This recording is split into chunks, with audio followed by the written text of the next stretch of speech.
नमस्कार, India top news में आपका स्वागत है। लखनऊ से दिल्ली जा रहे भाजपा सांसद साची जी महाराज ने कन्नौज के सौरिक इलाके में कार्यकर्ताओं से मुलाकात दे दौरान मीडिया से बात करते हुए फिर एक बड़ा बयान दे डाला। साची जी महाराज ने ओवैसी की पार्टी को भाजपा की भी पार्टी कहने वाले विपक्ष की बात पर मुहर लगाते हुए कहा कि ओवैसी को यूपी में खुदा ताकत दें। ओवैसी ने बिहार में भाजपा की मदद की, यूपी में करने आए हैं और बंगाल में भी मदद करेंगे। राजनीति में नेताओं द्वारा अभद्र भाषा के इस्तेमाल पर उन्होंने कहा कि ऐसे नेता सामाजिक समरसता को ठेस पहुंचाने का काम करते हैं।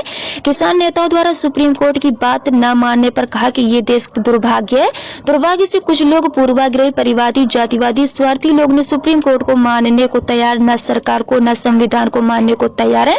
कानून को अब अपना काम करना चाहिए। सुप्रीम कोर्ट ने जब कमेटी गठित कर दी है तो अब आंदोलन का अर्थ नहीं रह जाता है। तत्काल आंदोलन समाप्त कर देना चाहिए और सुप्रीम कोर्ट द्वारा गठित कमेटी से बात कर अपनी बात रखनी चाहिए।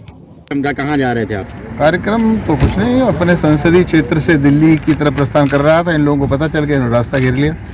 ओवैसी जी यूपी चुनाव की तैयारी में जुट गए, क्या भाजपा को फायदा होगा या नुकसान? कौन? ओवैसी जी जो आ गए हैं कल आजमगढ़ में, आज आजमगढ़ में कार्यक्रम कर रहे हैं। बड़ी मेहरबानी, उनको भगवान ताकत दे, ऊपर वाला खुदा उनका साथ दे। उन्होंने बिहार में भी हमारा सहयोग किया था, यूपी में भी करेंगे और बाद में पश्चिम बंगाल में भी करेंगे। आप नेता यूपी में स्कूल और अस्पताल देख रहे हैं और अभद्र भाषा का प्रयोग कर रहे हैं। लोकतंत्र में कितना ये सही है, कितना गलत है? अभद्र भाषा का सामाजिक जीवन में कोई स्थान नहीं होना चाहिए और जो लोग अभद्र भाषा का प्रयोग करते हैं, मुझे लगता है कहीं न कहीं वो सामाजिक समरसता को ठेस पहुंचाने का काम करते हैं। ठीक है सर? किसान नेताओं ने सुप्रीम कोर्ट की बात मानने से इनकार कर दिया है, क्या कहना है? और सरकार का दुर्भाग्य है देश का।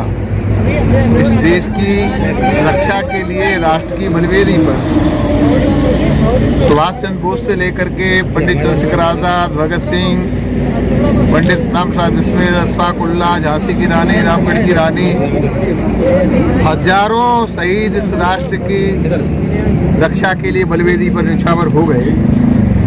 लेकिन दुर्भाग्य से कुछ लोग पूर्वाग्रही, परिवारवादी, जातिवादी, स्वार्थी लोग न सुप्रीम कोर्ट को मानने के लिए तैयार हैं, न सरकार को मानने के लिए तैयार हैं, न संविधान को मानने के लिए तैयार हैं। मुझे लगता है कानून को इस संदर्भ में अपना काम करना चाहिए और जब सुप्रीम कोर्ट ने कमेटी घोषित कर दी तो आंदोलन का कोई अर्थ नहीं रह जाता है। तत्काल आंदोलन समाप्त होना चाहिए और जो कमेटी है उस कमेटी के सामने अपना तर्क प्रस्तुत करना चाहिए। जो निर्णय है उसका सबको सम्मान करना चाहिए। मैं सुप्रीम कोर्ट के आदेश का बहुत बहुत सम्मान करता हूँ। भाजपा का टारगेट इस समय अल्पसंख्यक मुसलमानों के ऊपर ज्यादा है। नहीं, भाजपा का टारगेट अल्पसंख्यकों पर नहीं है। भाजपा का टारगेट सबका साथ, सबका विकास, सबका विश्वास। भारतीय जनता पार्टी विश्व का सबसे बड़ा लोकतांत्रिक दल है, इसलिए हमारे भारत के भाग्य विधाता यशस्वी प्रधानमंत्री नरेंद्र भाई मोदी ने एक महामंत्र दिया है, सबका साथ, सबका विकास और सबका विश्वास। तो हम मुसलमानों का भी विश्वास जीतने में लगे, उनका विकास करने में लगे हुए हैं और मुझे लगता है मुसलमान इस बात को हृदय की गहराई से समझने लगा है। पिछले 65 साल तक हिंदुस्तान के मुसलमान को तुष्टीकरण के आधार पर केवल डराया गया। बीजेपी आ गई तो खा जाएगी, बीजेपी आ गई तो खा जाएगी। अरे हम लोग तो लहसुन प्याज नहीं खाते, मुसलमान को कैसे खाएंगे?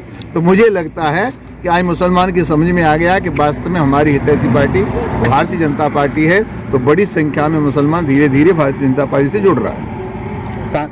सांसद साची महाराज को कल एक फॉर्च्यूनर गिफ्ट की गई, विपक्ष चुटकियां ले रहा, क्या कहना है? और चुटकियां लेने वाले चुटकियां लेंगे, देने वाले भक्त की आस्था थी, मेरे मना करने पर उसने दी है। उसी फॉर्च्यूनर से मैं दिल्ली की यात्रा कर रहा हूँ, तो क्या कर सकता हूँ। सब्सक्राइब करें इंडिया टॉप न्यूज चैनल और बेल आइकन दबाना ना भूलें। इंडिया टॉप न्यूज अपने क्षेत्र की खबरें सबसे पहले पाएं।